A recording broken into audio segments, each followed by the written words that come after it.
Okay, I just wanted to go over a couple of things in regards to what is really the trickle charger for the car.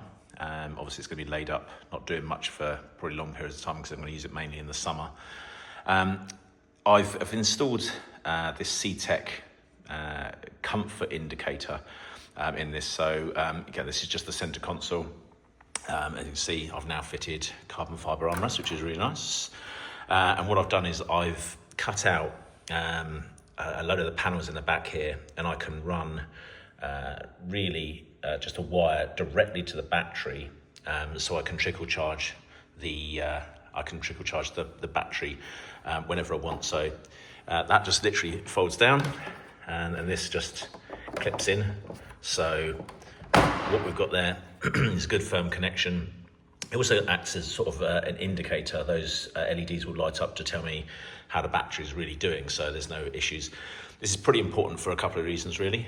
The first reason is that I've got hydraulic suspension, and that can use quite a lot of electricity and drain the battery quite quickly if you mess around with that too much.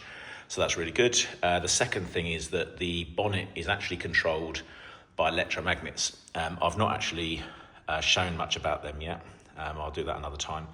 But the bonnet's ultimately held down with electromagnets, a bit like a fire door you would see in an office or something like that. So it's got no latching system directly.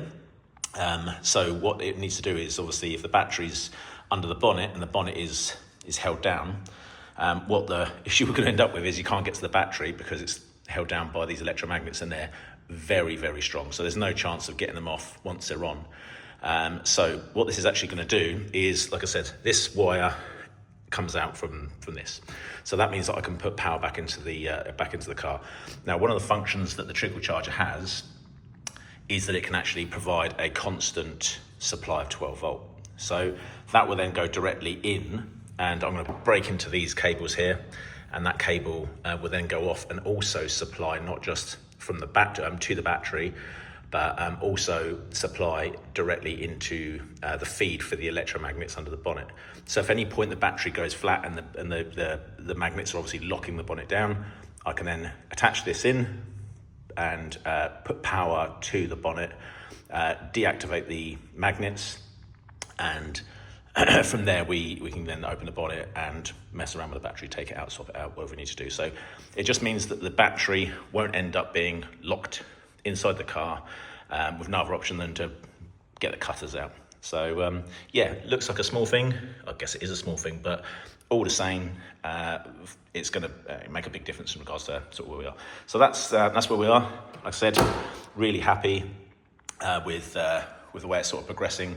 Lots of silly little things that ultimately make the car a functioning, workable car. So yeah, good news.